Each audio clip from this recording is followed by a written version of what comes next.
Welcome back to the Chill English channel. I'm Sophia. And I'm Jake. It's so good to be with you again.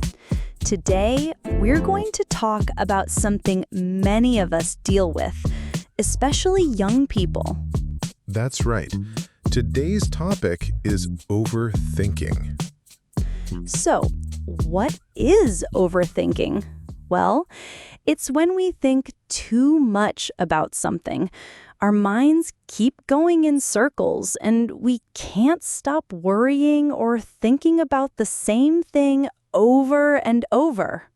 Yeah, it's like when you have a small problem, but your brain keeps repeating it again and again. You can't stop thinking, even if the problem is not that big. Exactly. Overthinking can happen when we feel stressed, worried, or unsure about something. It can make us feel stuck. So, why do we overthink? That's a great question. Sometimes we overthink because we're afraid of making a mistake. We're doing something wrong.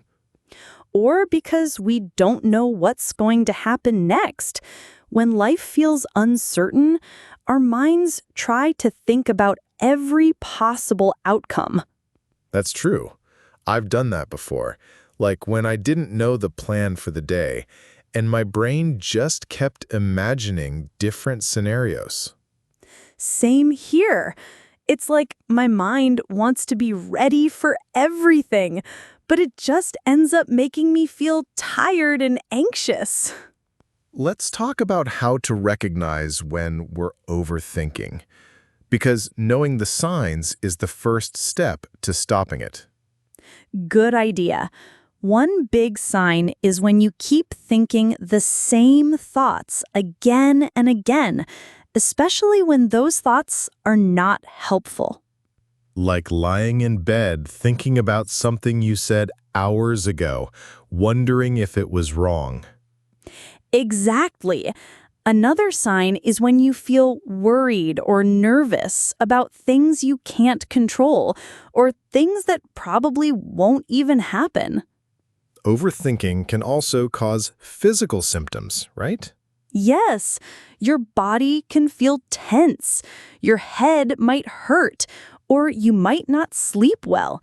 That's because your mind and body are connected.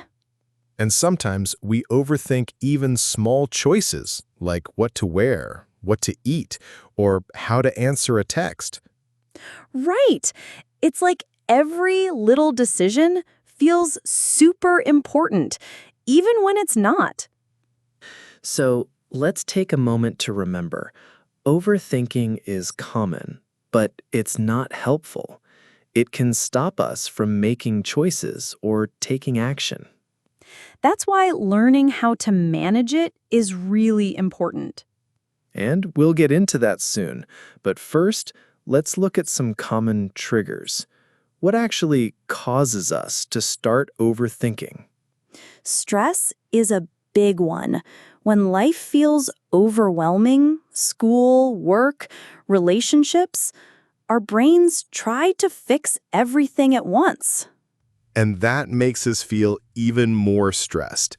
Another trigger is not knowing what's going to happen, like feeling uncertain or out of control. Yep, when we don't have all the answers, our brain starts trying to guess every possible thing that could happen. Most of those guesses are negative. Low self-esteem or self-doubt can also cause overthinking. If we're not confident, we might worry a lot about making the wrong choice. Exactly. We start thinking things like, what if I fail? Or what if people don't like me? And that just adds more pressure. So now we know what overthinking is, what causes it, and what the signs are. In the next part, we'll talk about how it affects our mental health and what we can do to stop the cycle. That's right. Stick with us and let's keep going together. Welcome back, everyone. In the last part, we talked about what overthinking is, what causes it, and how to spot the signs. Now, let's take it a step further. Yeah, let's talk about how overthinking affects our mental health and why it's so important to manage it before it gets worse. Overthinking can really hurt our emotional well-being. If we keep having negative thoughts over and over, it can lead to anxiety, stress, and even depression. That's right. When we think too much, especially in a negative way, it becomes hard to enjoy life. Even simple things can feel difficult or stressful. And over time, we may lose confidence. We might stop trusting ourselves to make decisions. Exactly. Instead of moving forward, we stay stuck. Our minds keep repeating the same worries, and it feels like we can't escape them. So the big question is, what can we do about it? Well, one great method is mindfulness. It's a practice that helps you stay in the present moment. You notice your thoughts, but you don't get stuck in them. I love that. With mindfulness, you learn to just let thoughts come and go like clouds in the sky. You don't have to chase them. One simple mindfulness exercise is focusing on your breath. Just sit quietly and pay attention to your breathing, in and out. Even doing this for just a few minutes can help calm your mind. It gives your brain a little break from all the noise. Another helpful tip is to write things down. If your thoughts feel overwhelming, put them on paper. Yeah, it's like getting those thoughts out of your head. When you see them on paper, they usually feel smaller and easier to understand. Writing can also help you notice any thought patterns, like if you always worry about the same things, or if you always imagine the worst. That's true. Once we see our thinking patterns, we can start to change them. Another technique is to set a time limit for overthinking. For example, give yourself 20 minutes to think about a problem, but after that, stop. Right. Tell yourself, I've done enough thinking for today. It helps break that endless loop of worrying. It might sound simple, but giving your brain a break is super important. Otherwise, it just keeps going and going. Talking to someone you trust is also a great way to deal with overthinking. A friend, a teacher, or a family member can give you another point of view. Sometimes just saying things out loud makes us realize they're not as bad as they seemed in our heads. That's so true. A different perspective can really help stop the cycle of negative thoughts. And remember, different strategies work for different people.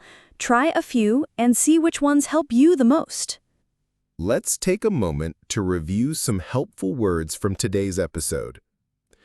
Decision, a choice you make after thinking. Example, I think I made the right decision. Scenario, a possible situation that might happen. Example, let me suggest a possible scenario. Tension, a feeling of stress or pressure, often between people. Example, family tension can lead to arguments. Outcome, the result of something. Example, their strategy produced a good outcome.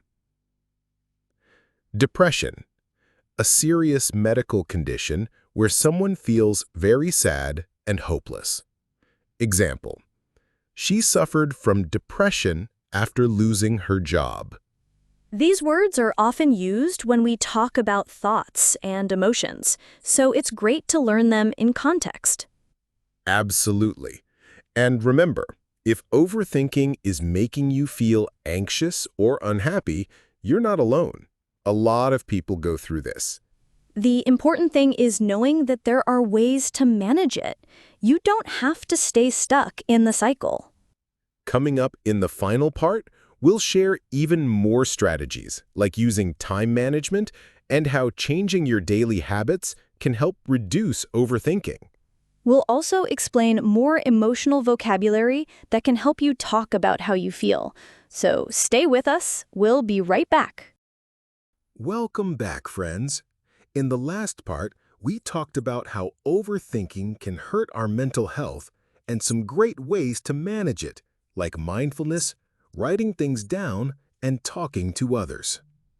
And now, in this final part, we'll explore even more tips, especially things you can do every day to prevent overthinking before it starts. Let's begin with time management. Poor time management often leads to stress, and as we talked about, stress is a major trigger for overthinking. When we feel rushed or like we don't have enough time, our minds start racing. We worry about finishing everything and making mistakes. But with better time planning, we can feel more in control. And when we feel in control, we think more clearly and worry less. A simple tip is to use a daily planner or a calendar. Write down your tasks and when you want to do them. And remember to prioritize. That means you choose which tasks are most important and do those first. That way, you're not spending too much time worrying about small things that don't matter as much. Exactly. When everything is planned out, your brain can relax a little. You're not carrying a to-do list in your head all day. Another helpful tip is to set realistic goals. Don't try to do too much at once. Yes, if you expect too much from yourself, it can lead to disappointment, and that's when the overthinking starts again. It's okay to take small steps. Progress is progress, even if it's slow. Let's also talk more about mindfulness. We mentioned it earlier, but it's such a powerful tool that it's worth going deeper. Mindfulness means paying attention to what's happening right now, not thinking about the past or worrying about the future, just being present. When you notice yourself overthinking, you can use a simple mindfulness exercise to bring your focus back. Like we said before, try focusing on your breath. Feel the air coming in and going out. You can even count your breaths. 1, 2, 3. Doing this helps calm the mind and gives you a short mental reset. Even 1 or 2 minutes can make a big difference. Let's look at a few more useful words that can help you talk about these ideas. Mental health, your emotional and psychological well-being. Example, volunteering can improve your mental health. Meditation, a practice where you relax and focus your mind. Example, she found peace through meditation. Repetitive, something that happens again and again. Example, his repetitive thoughts made him feel anxious. Perspective, the way you think or see something. Example, talking to a friend gave me a new perspective. Prioritize, to choose what's most important and do that first. Example, I need to prioritize my schoolwork today. These words are very helpful when discussing stress, thoughts, and personal growth. Yes. And speaking of growth, remember, learning to manage overthinking is a journey. It takes time, but every small effort helps. Don't be hard on yourself if you fall back into overthinking sometimes. It's okay. The goal isn't to be perfect. It's to get better step by step. We all deal with overthinking from time to time. The good news is, with practice, we can stop it before it takes control. So let's review the key ideas from this episode. Overthinking means repeating the same thoughts over and over. It often leads to stress, worry, and sadness. Triggers include stress, uncertainty, and low confidence. Signs include racing thoughts, sleeplessness, and decision fatigue. Helpful strategies include mindfulness, writing, setting time limits, talking to others, and improving time management. And the most important thing? Be kind to yourself. If you're overthinking, it doesn't mean you're weak. It means you're human. That's right. Learn the signs, try different tools, and take it one day at a time. And that wraps up today's episode. Thanks so much for spending your time with us here on the Chill English channel. We hope these tips help you feel more in control of your thoughts and less overwhelmed. Take care, stay mindful, and keep practicing your English every day. See you in the next episode. Bye for now.